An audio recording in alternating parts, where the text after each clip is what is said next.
بسم اللہ الرحمن الرحیم۔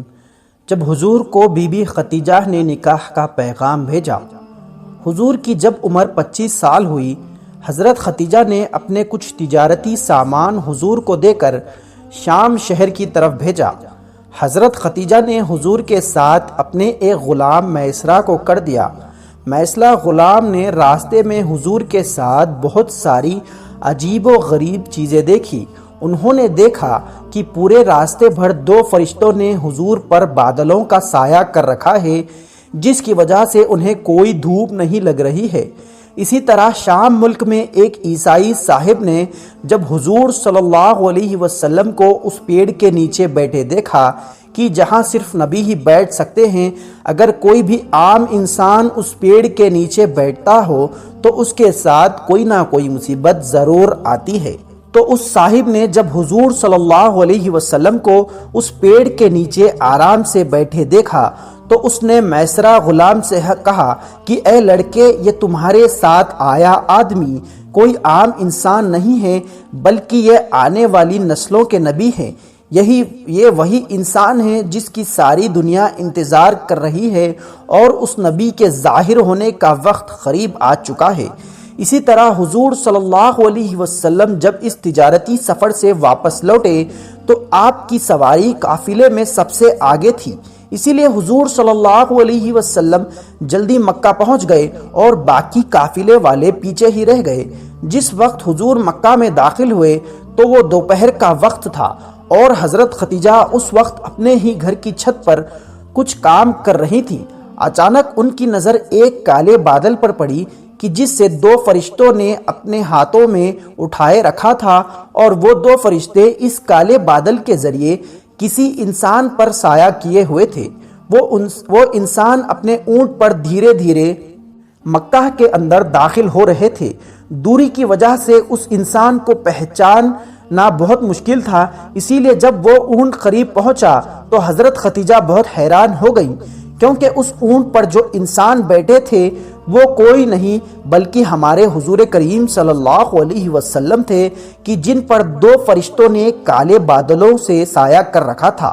حضرت خدیجہ یہ دیکھ کر بہت حیران ہو گئی، اور جب حضور گھر پہنچے اور حضرت خدیجہ کے سامنے سارا تجارتی سامان رکھا تو بی بی خدیجہ نے حضور سے کہا، وہ میسرہ غلام کہاں ہے؟ تو حضور نے کہا، ابھی قافلے والے بہت پیچھے ہیں، انہیں آنے میں کچھ وقت لگے گا، اور میسرہ غلام اسی قافلے کے ساتھ ہے۔ تو حضرت خدیجہ نے کہا، آپ پھر سے واپس جائیں اور میسرہ غلام کو واپس بلا کر لائیں۔ حضرت خدیجہ نے حضور سے یہ بات اس لیے کہی تھی کیونکہ وہ دوبارہ اسی منظر کو دیکھنا چاہتی تھی، آ کر اب انہیں پھر سے فرشتے سایہ کریں گے یا نہیں۔ اسی لیے جب حضرت خدیجہ نے حضور کو کہا کہ آپ پہلے میسرہ غلام کو بلا کر لائیں تو اسی وقت حضور گھر سے باہر نکل گئے۔ باہر دوپہر کی تیز دھوپ پھیلی ہوئی تھی، لیکن حضور جیسے ہی بی بی خدیجہ کی حکم پر گھر سے نکلے تو اچانک انہی 2 فرشتوں نے پھر سے حضور پر ایک کالے بادل سے سایہ کر دیا، اور حضور صلی اللہ علیہ وسلم کو ذرا بھی دھوپ نہ لگی۔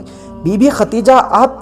اپنے ساتھ مکے کی کچھ عورتوں کو لے کر جلدی سے چھت پر چڑھ گئی، اور جب عورتوں نے یہ منظر اپنی آنکھوں سے دیکھا کہ 2 فرشتے حضور پر بادلوں سے سایہ کیے ہوئے ہیں، اور پھر تھوڑی دیر بعد حضور میسرہ غلام کو لے کر بی بی خدیجہ کے گھر پہنچے اور تجارتی سامان کا پورا حساب حضرت خدیجہ کے سامنے پیش کیا۔ حضرت خدیجہ کو اس بار اپنی تجارت میں اتنا زیادہ نفع ہوا کہ آج تک انہیں کبھی بھی اپنی تجارت سے اتنا زیادہ نفع حاصل نہیں ہوا، اور بی بی خدیجہ نے حضور کو بڑھا کر چڑھا کر ان کو اجرت دی۔ شام کو حضرت خدیجہ نے اپنے غلام میسرہ سے کہا کہ اے میسرہ، دوپہر کے وقت میں نے تمہارے ساتھی محمد کے بارے میں ایک بہت عجیب و غریب چیز دیکھی۔ وہ یہ تھی، جس وقت وہ میرے گھر کی طرف تیز دھوپ میں واپس لوٹ رہے تھے تو میں نے دیکھا کہ 2 فرشتے ان پر سایہ کیے ہوئے ہیں اور انہیں دھوپ نہیں لگنے دے رہے ہیں۔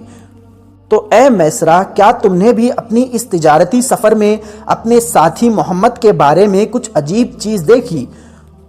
تو میسرہ غلام نے جواب دیا کہ اے ہماری سیدہ، آپ پوچھ رہی ہیں کہ کوئی عجیب چیز میں نے دیکھی، بلکہ میں نے تو سارے راستوں پر ان کے بارے میں ہزاروں عجیب و غریب چیزیں دیکھی، اور جو 2 فرشتوں کے بارے میں آپ بتا رہی ہیں تو ان فرشتوں کو تو میں نے اسی وقت سے دیکھا تھا جب ہم دونوں مکہ سے نکلے تھے۔ اے ہماری سیدہ، شام ملک میں ایک عیسائی صاحب نے جب میرے ساتھی محمد کو ایسے پیڑ کے نیچے دیکھا کہ جہاں نبی کے علاوہ آج تک کوئی نہیں بیٹھ سکا، تو اس صاحب نے مجھ سے کہا کہ اے لڑکے، تمہارا ساتھی محمد کوئی عام انسان نہیں ہے، بلکہ یہ تو آنے والوں نسلوں کے نبی ہیں، اور یہی آخری نبی ہوں گے کہ جن کی ساری امتیں انتظار کر رہی ہیں۔ یہ سن کے مجھے بہت حیرانی ہوئی۔ میسرہ غلام حضرت خدیجہ کے سامنے حضور کی تعریفیں کرتے جا رہا تھا، اور حضرت خدیجہ بہت غور سے ان کی باتیں سن رہی تھی۔